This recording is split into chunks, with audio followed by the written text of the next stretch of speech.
வழியில எதேச்சியா சீதாவோ பார்க்குறாங்க மீனா. சீதாகிட்ட சொல்கிறாங்க, என்னடி ட்ரிப்பெல்லாம் சூப்பராக போயிட்டு வந்துட்டீங்க போல இருக்கு கோயிலுக்கெல்லாம் அப்படின்னு சொல்லிட்டு. ஆமாக்கா வாங்கக்கா, நானே உங்களை பார்த்து உங்களுக்கு ஸ்நாக்ஸ்லாம் வாங்கிட்டு வந்து கொண்டு வந்து கொடுக்கணும்னு நினச்சிட்டு இருந்தேன். பரவாயில்ல நீயே வந்துட்டக்கா, வாக்கா வீட்டுக்கு போகலாம் அப்படின்னு சொல்கிறாங்க. இல்லடி பூ கொடுக்கணும் அப்படின்னு சொல்கிறாங்க. அக்கா பக்கத்தில் தான் வீடு, வாக்கா போயிட்டு போயிடலாம் வாங்க அப்படின்னு சொல்லிட்டு கூப்பிட்டு போயிடுறாங்க.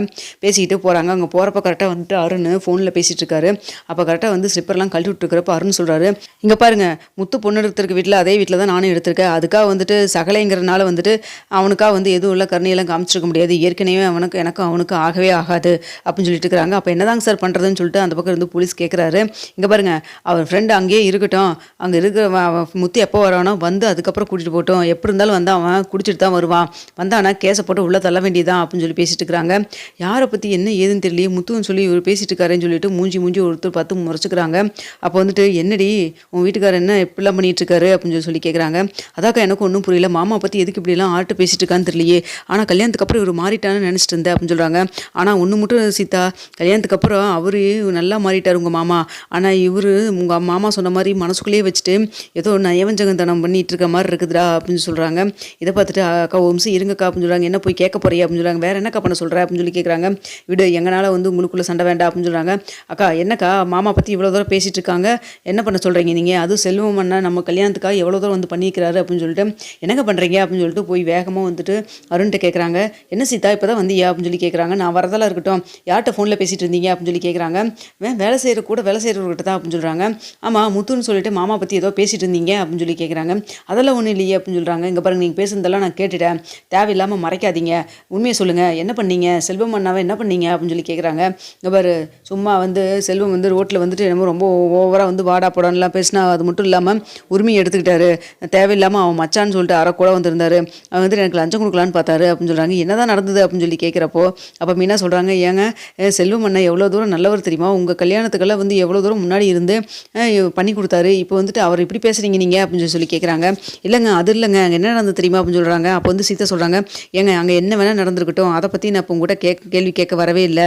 ஆனால் வந்துட்டு கொஞ்சமாவது நீங்கள் யோசிச்சு பார்த்துருக்கணும், மாமாவுடைய ஃப்ரெண்டு மட்டும்தான் அவர், ஆனால் நம்ம கல்யாணத்துக்கு எவ்வளோ தூரம் வந்து பண்ணார், அவரை போய் நீங்கள் வந்து இப்படியெல்லாம் நீங்கள் கஷ்டப்படுத்தலாமா அப்படின்னு சொல்லி கேட்குறாங்க. அது மட்டும் இல்லாமல் மாமா வந்தால் தான் அவரை விடுவேன்னு சொல்லிட்டு இருந்தீங்க ஃபோனில் அப்படின்னு சொல்கிறாங்க. ஆமாம், முத்துவோடைய சகலன் தான் என்கிட்ட வந்து ரொம்ப ஓவர் அட்வான்டேஜ் எடுத்துகிட்டு பேசிட்டு பண்ணிகிட்டு இருந்தான், அதனால தான் வந்து முத்து வந்ததுக்கப்புறம் விடலான்னு சொல்லி சொன்னேன், இதில் என்ன தப்பு இருக்குது அப்படின்னு சொல்கிறாங்க.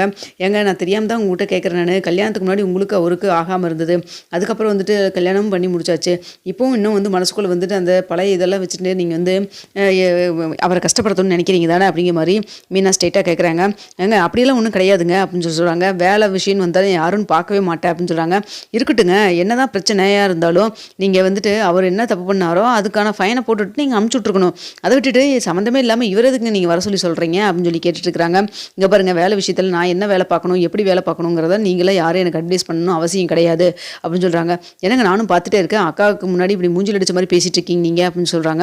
இங்கே பாருங்க, உங்கள் அக்கானா வந்தாங்களா உங்கள்கிட்ட பேசினாங்களா அந்த உரிமையோட போய்க்கணும், தேவையில்லாமல் என்கிட்ட வந்து இப்படிலாம் பேசக்கூடாது அப்படின்னு சொல்கிறாங்க. என்னங்க வரும், நாளைக்கு கல்யாணம் நடக்கிறதுக்கு முன்னாடி வந்துட்டு என்கிட்ட கூப்பிட்டு உங்களால் தான் கல்யாணம் நடக்கும்னு சொல்லிட்டு அவ்வளோ தூரம் பேசுனீங்க பண்ணீங்க, இப்போ கல்யாணம் முடிஞ்சு வேலை முடிஞ்சதுக்கப்புறம் இப்போ இப்படி பேசுகிறீங்க நீங்கள் அப்படின்னு சொல்கிறாங்க.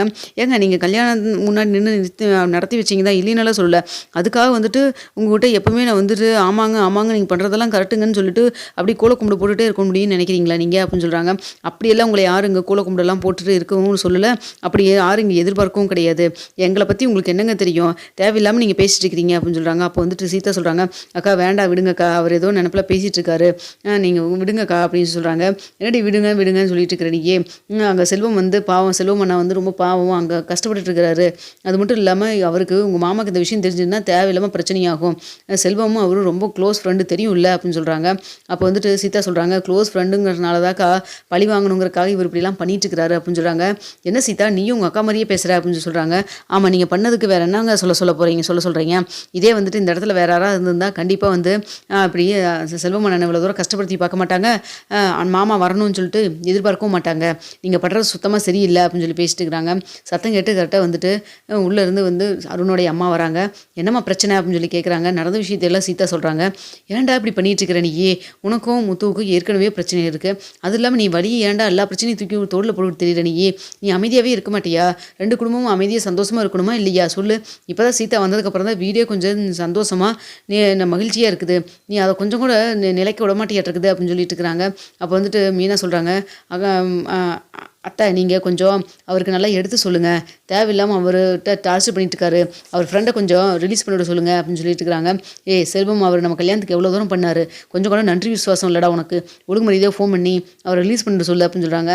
என்னம்மா விளையாடுறீங்களா, என் வேலையை எப்படி பார்க்கணும்னு எனக்கு தெரியும், நான் இப்போ தான் நான் ஃபோன் பண்ணி கூட வேலை செய்கிறவங்ககிட்ட சொன்னேன், அவர் வந்து முத்து வராமல் விடக்கூடாதுன்னு சொல்லிட்டு, இப்போ நான் திரும்ப ஃபோன் பண்ணி அவரை விட்டுருன்னு சொன்னால் அங்கே இருக்கவங்களே என்னை என்ன நினைப்பாங்க அப்படின்னு சொல்கிறாங்க. யார் வேணால் என்ன வேணால் நினச்சிட்டு போகிறாங்கடா, அதை பற்றியெல்லாம் கவலை இல்லை, நீ நிம்மதியாக இருக்கணும்ல, அது மட்டும் இல்லாமல் நமக்கு ஒருத்தவங்க உதவி பண்ணாங்கன்னா அவங்கள இப்படி உபத்திரம் பண்ணக்கூடாது, கொஞ்சம் சொன்னால் கேளுடா அப்படின்னு சொல்லிட்டு அருணுடைய அம்மா சொல்கிறாங்க. இங்கே பாருங்கள், திரும்பவும் நான் சொல்கிறேன், அது அம்மாவாக இருந்தாலும் சரி, ஒய்ஃபாக இருந்தாலும் சரி, வேறு யாராக இருந்தாலும் சரி, என்னுடைய வேலை விஷயமா யாரும் தலையிடக்கூடாது. அப்படி தலையிட்டாங்கன்னா அதுக்கப்புறம் நான் நடக்கிறதே வேறு, நானும் வந்து எனக்கும் கோவம் வரும், அதுக்கப்புறம் நான் ஏதாவது சொல்லிடுவோம் பார்த்துங்க அப்படின்னு சொல்கிறாங்க.